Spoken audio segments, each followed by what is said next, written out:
this evening by Chair Jennifer Homendy, Chair of the NTSB, spelled Homendy. Chair?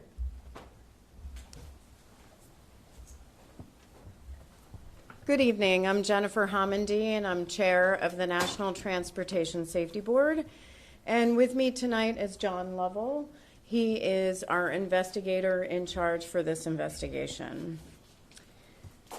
I want to talk through what we did throughout the day. It was our first full day on scene conducting investigative work. There was a lot of activity that went on today. All of our groups formed around looking at the structure, around looking at the systems of the aircraft, operations, and survival factors. And those are the areas I want to go through. So our structures team, we tweeted out a diagram of the door plug and components. And I just want to emphasize the correct term here is really plug. It is not a door because it's not usable. You can call it a door plug or a plug, but it's not a door. So we tweeted out the diagram of the door plug and components courtesy of Boeing because we wanted to show the door plug, the structure of the airframe and the components to help everyone understand what the structure looks like. There are two hinges on the bottom.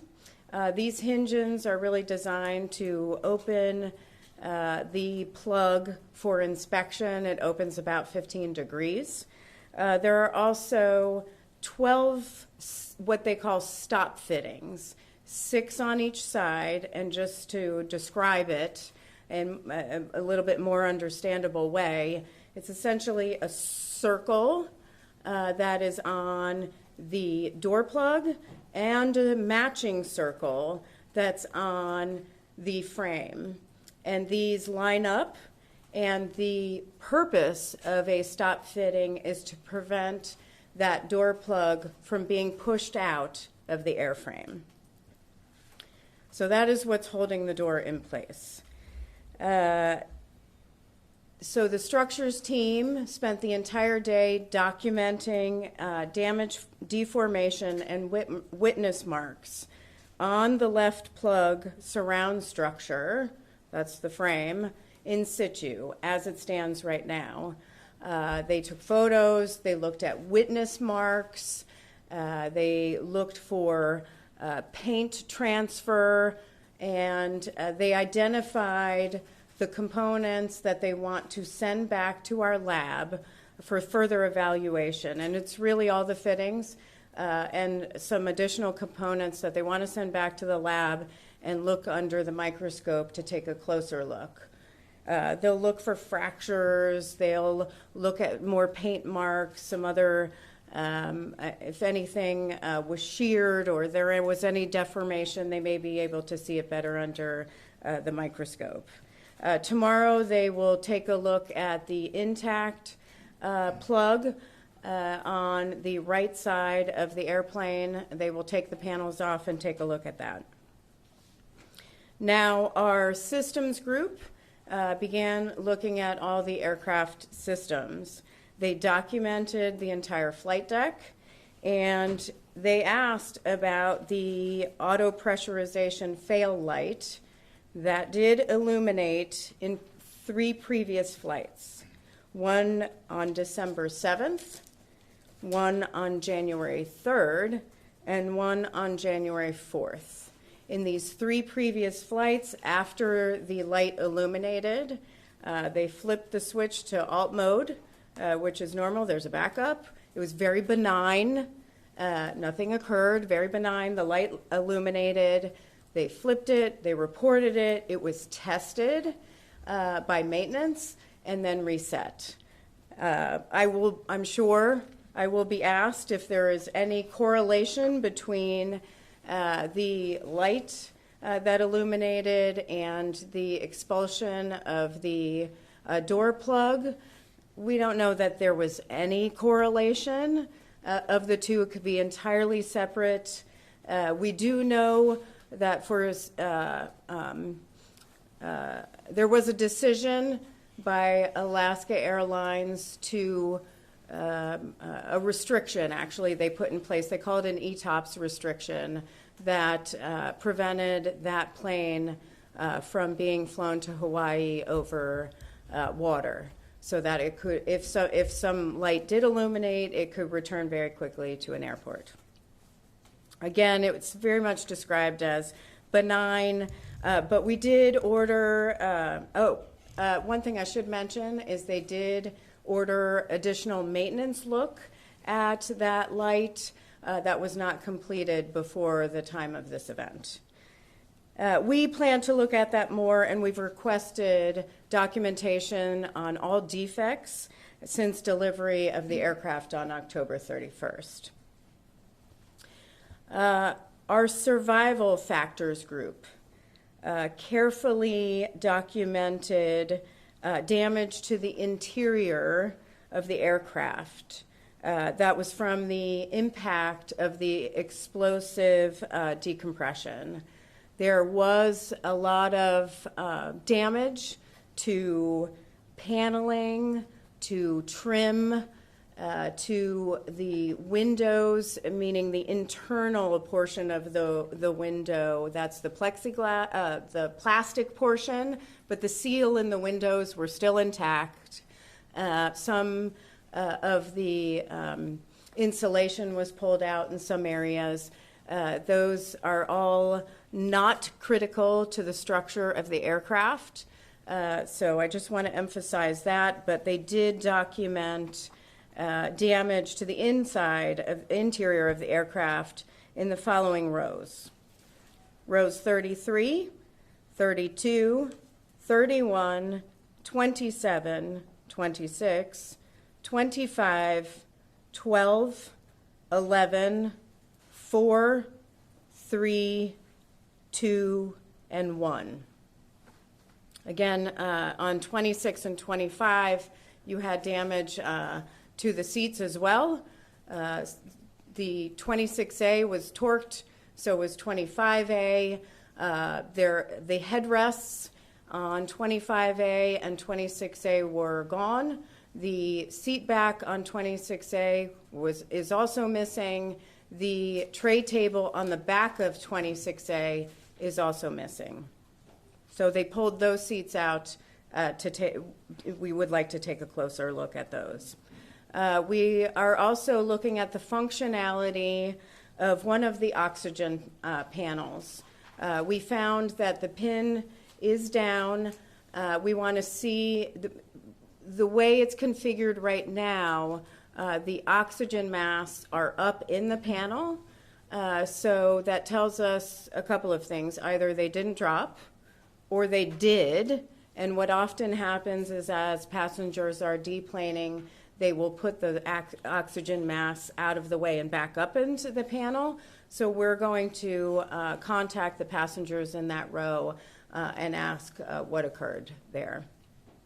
So the survival factors team also looked at the exterior of the aircraft and verified that there is no structural damage to the aircraft. Again, I want to repeat, no structural damage to the aircraft. That damage on the inside, that's just interior paneling, trim. It has nothing to do with the structure of the aircraft and airframe itself. That is not damaged. I will also mention that I was asked about passengers, whether passengers were moved from 26A and B. They were not moved from 26A and B. There was no one in those seats. There were empty seats. Again, we have 178 seats on this plane. 171 had passengers in them. On the plane were 3 babies held in the laps of caregivers. I do want to mention safety involving infants in your lap.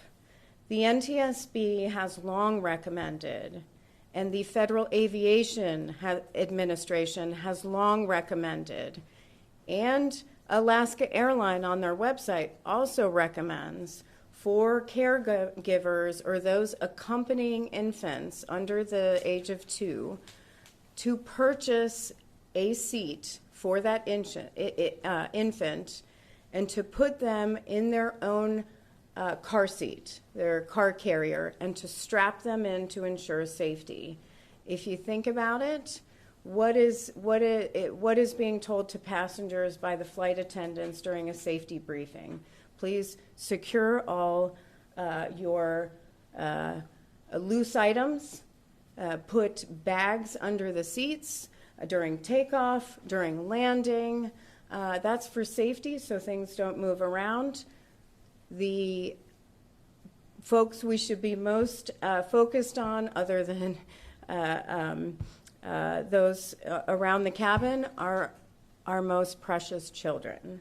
And so we would urge passengers to put their children under 2 in their own seat in a FAA-approved car seat so that they are secure and that they are safe in case something like this happens. It's also key in turbulent events to ensure that they are safe and prevent any sort of injury.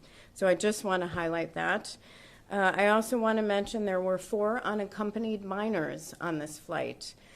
You may, as a minor, travel unaccompanied between the ages of 5 and 17. So there were 4 unaccompanied minors, and the flight attendants were very concerned for their safety, very focused on whether they had their masks and that their masks were secured. So after this explosive event occurred suddenly, the flight attendants were very focused on what was going on with those children. Were they safe? Were they secure? Did they have their seatbelts or their lap belts on? And did they have their masks on? And they did. But I really want to thank the actions of the flight attendants. I mean, the flight attendants are there for our safety and during emergency, and their actions were really heroic.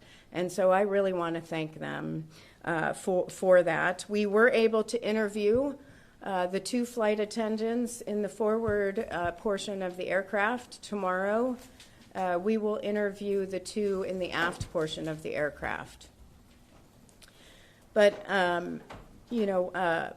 as I move into operations and what was going on the flight deck, I'm going to talk about the cockpit door that had opened when this explosive decompression had occurred. The cockpit door flew open immediately, and at this point, the flight attendant in the forward portion of the aircraft was standing, and the cockpit door flew open, hit the laboratory door. That door, the laboratory door, got stuck.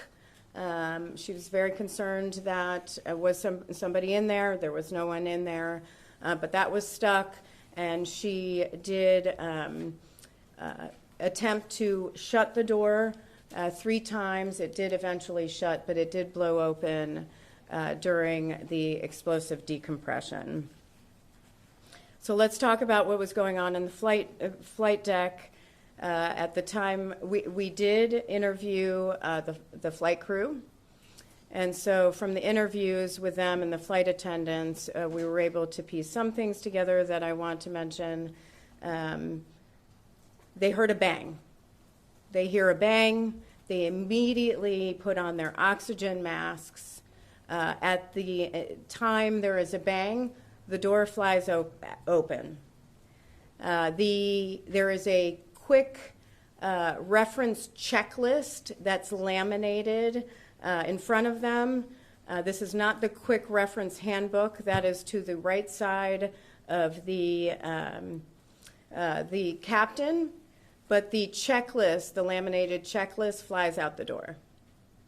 The captain takes the quick reference handbook, hands it over to the first officer. They start going through their memory items.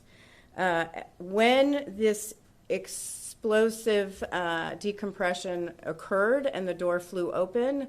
The flight attendant reports that she saw the first officer jolt forward. The first officer lost her headset at that moment. It was pulled off.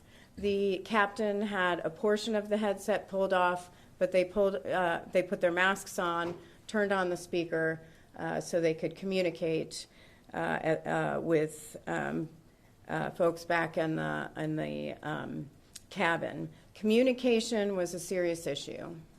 The flight attendants reported that they were not getting, that it was difficult to get information from the flight deck, and the flight deck was having trouble also communicating. And I'm going to get back to that in just a second. But I do want to emphasize that the actions of the flight crew were really incredible. I imagine, and just from talking with everyone who was part of the interviews, it was described as chaos, very loud between the air and everything going on around them, and it was very violent when the rapid decompression and the door was expelled out of the plane. So there was a lot going on, and I just really want to, we want to thank the actions of the flight crew. That was equally heroic. The flight crew entirely did an excellent job. Thank you for that. Along with, well, I'll get back to that in a minute. I think I'm going to talk a little bit about the search for the door plug. First and foremost, I want to thank the community. Every single time the NTSB asks the community to come together, provide photos, provide videos, look for something, report back in, it happens. The community came together and just went all out to try to look for this door plug. Now, just describing the door plug for everyone, which we have not found yet. It is yellowish green on one side and kind of can blend in and with vegetation, and it's white on the other side. It is 26 by 48 inches and weighs 63 pounds. So it's pretty large. Some community members found a cell phone in a yard and a cell phone on the side of the road and contacted us and handed that in. I would love for those two community members to email witness@ntsb.gov so that I can properly thank them. I would very much like to do that on behalf of the entire NTSB. We've also asked businesses in this location to look at their roofs to see if something is stuck on a roof. And then we are asking homeowners and businesses, if you have Ring, if you have security cameras. I initially said 5:17 p.m. We went back and looked. I want to correct that. It's 5:11 p.m. Look at your Ring, look at your security cameras around 5:11 p.m. and see if you see anything. If you see something, please report it to us, witness@ntsb.gov, or please call local authorities. Now, this morning we sent back the cockpit voice recorder and flight data recorder to our labs. Those arrived later this afternoon. We are using part of the data in the flight data recorder to narrow the area that we want to search for the door plug. The cockpit voice recorder was completely overwritten. There is nothing on the cockpit voice recorder.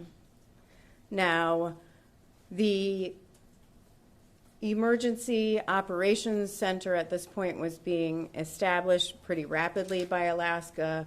There was a lot going on the flight deck and on the plane. It's a very chaotic event. The circuit breaker for the CVR was not pulled. The maintenance team went out to get it, but it was right at about the 2-hour mark, and it was completely overwritten. At 2 hours, it re-records over it, so we have nothing from the CVR. I want to focus on that for a second.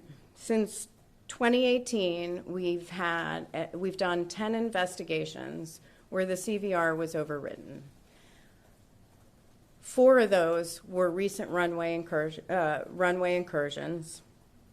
We have this event, and back in 2018, there was a very significant near miss with an Air Canada plane that almost landed on a taxiway at San Francisco International Airport. On that taxiway were 4 airplanes with a combined total of about 1,000 people. The Air Canada plane came within 60 feet of coming right down on one of those airplanes that had passengers on it before it began to perform a go-around.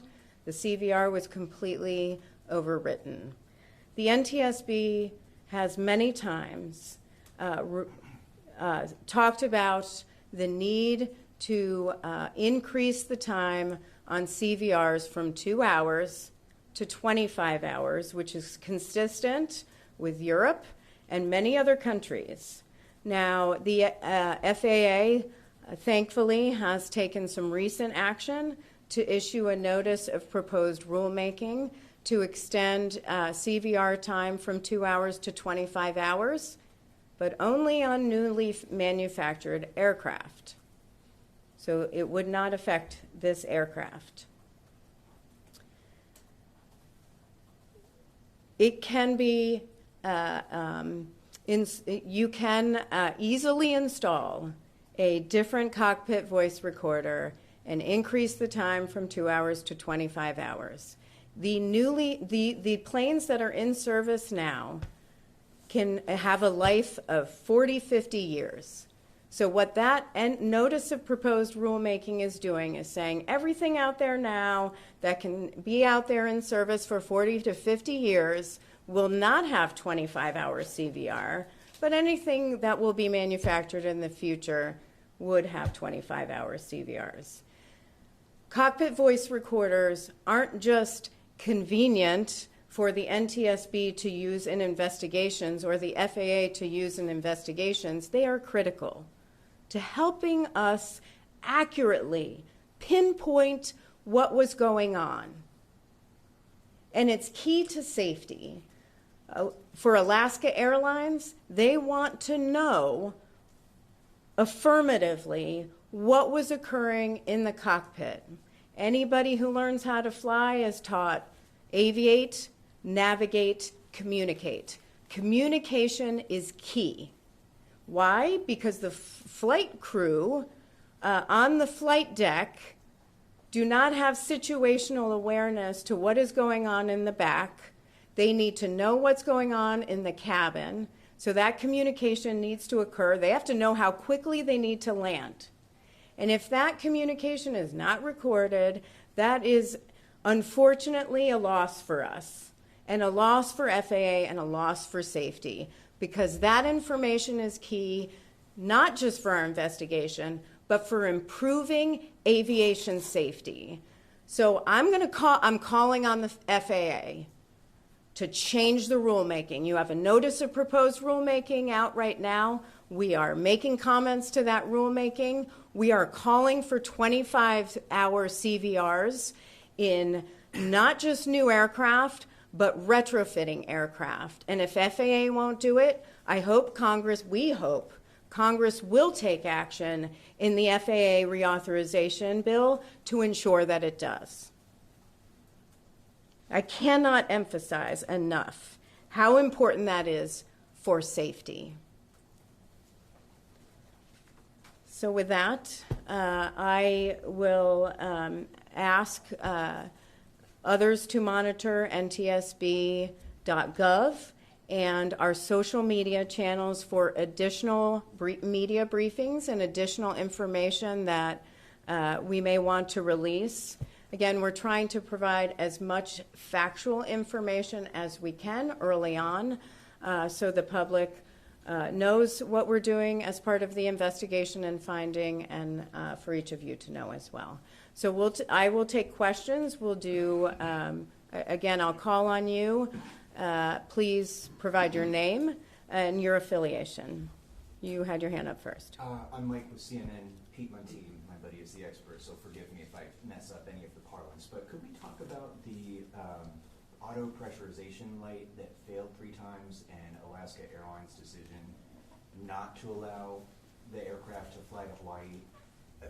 How concerned were you learning that information? I know that you said it was very benign, nothing occurred when the auto pressurization light failed, but again, not being Mr. Muntean, that stuck out to me. Could you talk to us layman's a little bit more about that? And just to clarify, the word benign was not one by the NTSB, but reported to us as benign. Okay, thank you. So we will want to look into that system further, and we're going to want to look at the maintenance and repair logs. We'll want to talk to maintenance personnel, and we're going to want to look at any sort of repairs that were made to the aircraft from delivery. The question, I apologize for the viewers, the question was on the auto pressurization light that illuminated. It's certainly a concern, and it's one that we want to dig into and look at what occurred there. And if there is any relation at all or correlation to what occurred on this event, we don't know that at this time. I don't have all the details on the December 7th illumination when that lit. January 3rd occurred in flight. The other occurred after it had landed, which would be there wouldn't be a pressure issue when you're on the ground. So it shows that the cabin is not being pressurized properly? Is that the function of this light? That's the question is the function on the light, for the light. That's what it would indicate, or it could be just a failure of the light. Okay. It may have nothing to do with the auto pressurization system. It could be something wrong with the light. And my final, before you get back to my colleagues, is that weird, or is that an unusual decision for an airline to just kind of sideline an aircraft and decide not to fly it over the Pacific Ocean because of something that could be wrong? The question is on the ETOPS restriction, or the restriction Alaska put in place to move that aircraft over water to Hawaii. That is a decision. That's a question. Great question for Alaska. Those are questions we are asking as well. Yes, and then we'll go here. Ashley Grant, KGW News. How important is it to find this door? Can you finish the investigation if you don't have it? The question is, how important is it for us to find the door? And how key is it to our investigation? Will we be able to determine how this occurred? Our structures team is incredibly talented. Our research and engineering team is incredibly knowledgeable. We have a lot of ability in our lab with our microscopes to really look at some of the components more in depth. It's just going to take longer. We'll figure out what occurred here and how it occurred here, but this is a key missing component, and that's why we want to find it. Yeah. So based on the investigation, what you found so far in your investigation, Fedora Zarhan with the Oregonian. Thank you. Based on what you found so far, what are the leading theories on what may have happened? Like, what do you think happened? The question is, what are the leading theories on what happened? The NTSB only deals in facts. We don't guess or speculate. We go where the facts lead us, where the evidence takes us. And so right now we are in a fact-finding phase of the investigation. What fact-finding means is we want to document all the evidence. We want to make sure we have all the pictures we have all the that we need, all the components we may need off of the aircraft, that we are asking the right questions for the right information. But the analysis of how this happened occurs later. But Yes, I'll come back to you. Nancy Keys with the Wall Street Journal. Can you go into more detail about how you're going about narrowing where to find the door plug? And just the fact that the CVR was overwritten, does that hamper that search? Any sort of details on how you're going to narrow that field? Yeah, the question is the narrowing of the search area for the door plug. First of all, we used radar returns for narrowing the area to begin with. And there's data that our engineering team will look for to see if they could further narrow the area even more. Yes, and I think you had a second question. Victor Park with KATU. Have you been able to speak to all of the passengers or track them down? And do you plan to release any passenger manifests? The question is, have we interviewed any of the passengers, and do we intend to release a passenger manifest? The NTSB does not release passenger manifests, first and foremost. When it comes to interviews of the passengers, our survival factors team will at some point interview passengers. Right now they are documenting the exterior and interior of the aircraft, and then when they develop questions, they will reach out to the passengers that they feel they would like to interview.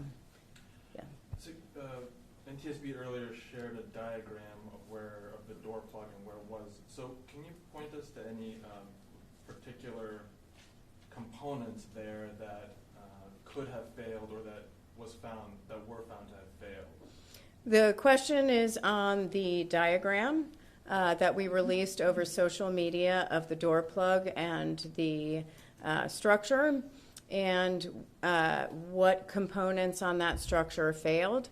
We still have to analyze that.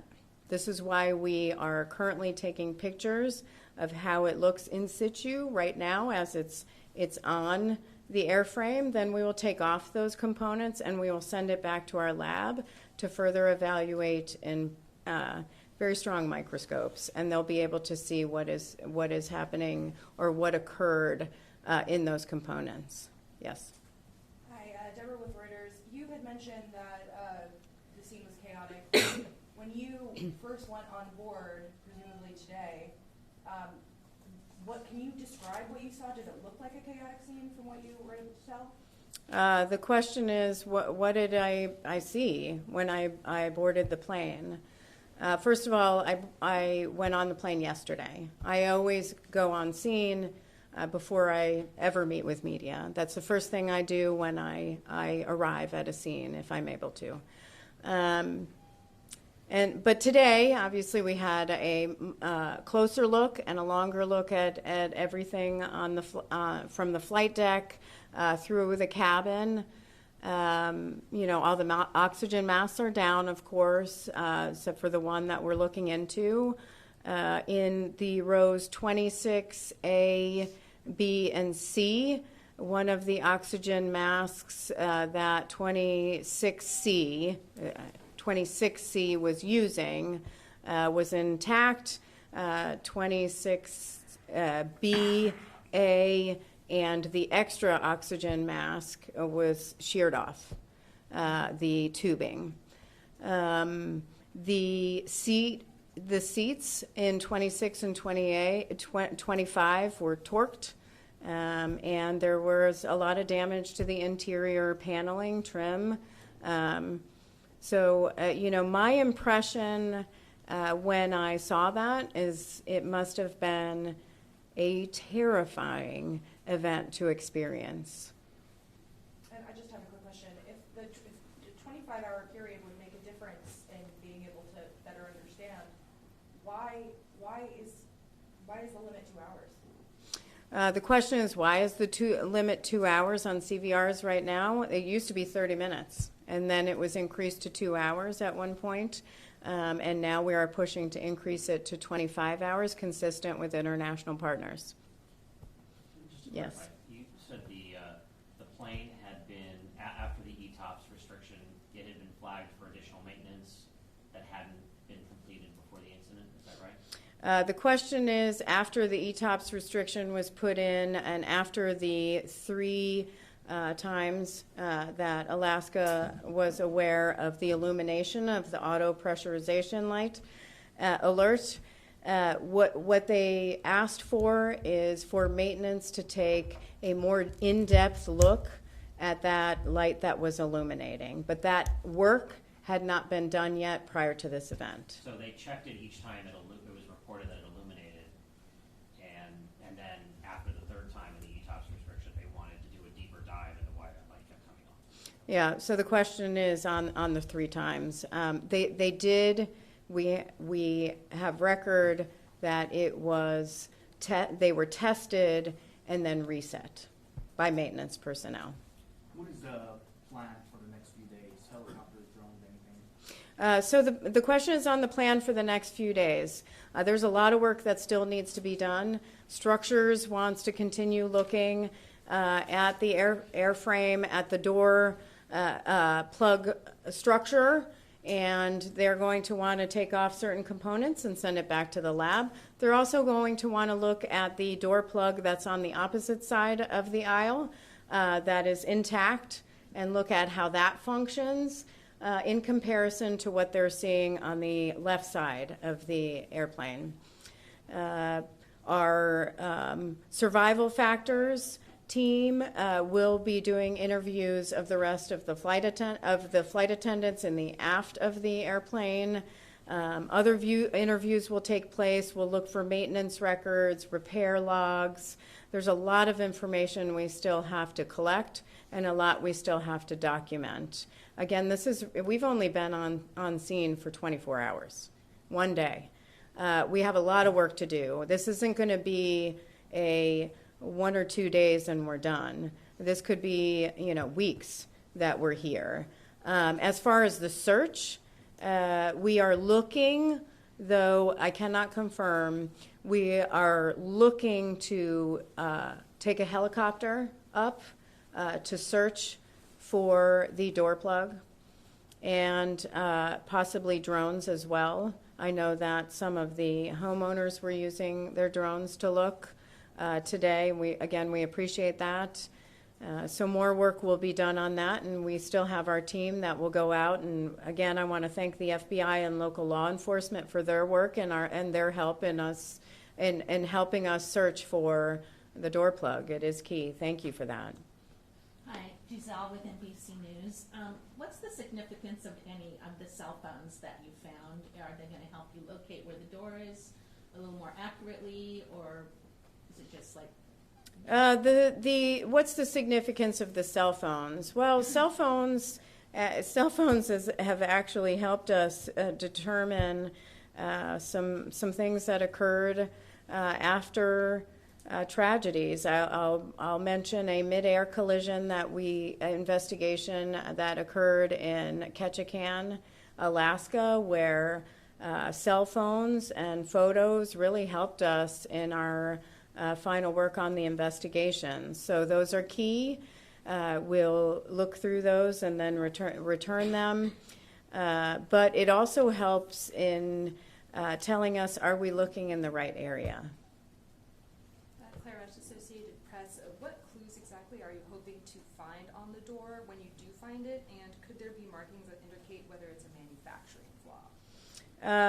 The question is, what are we looking for when we get the door?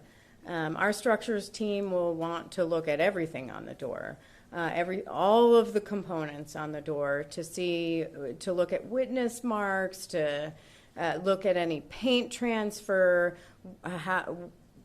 what shape the door was in when found. That can tell them a lot about what occurred. Are you sure?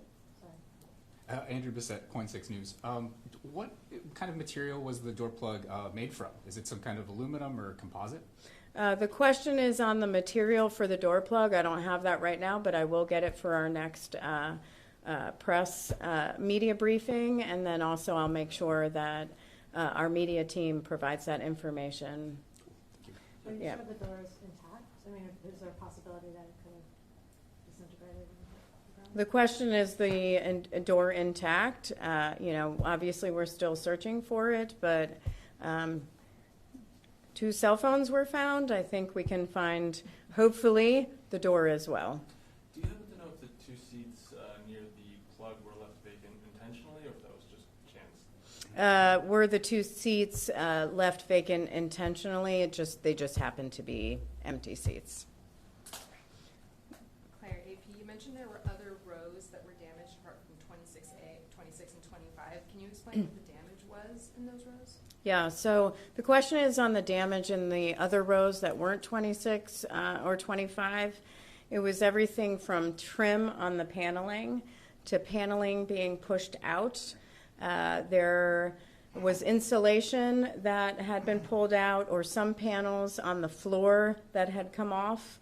On the windows, you can see, because the paneling came out, you can see into the windows that the plastic portion of the window is pulled back. The seal and the glass portion of the window is fully intact, however. All right, one more question. Have you checked out the lake yet? Commonwealth Lake. It's in the search zone. The question is on the lake. That is on our list on whether we are able to look in that area, but we have lots of experience on looking for evidence in water.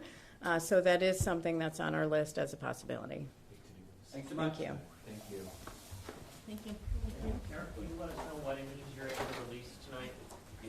Yeah, Jennifer.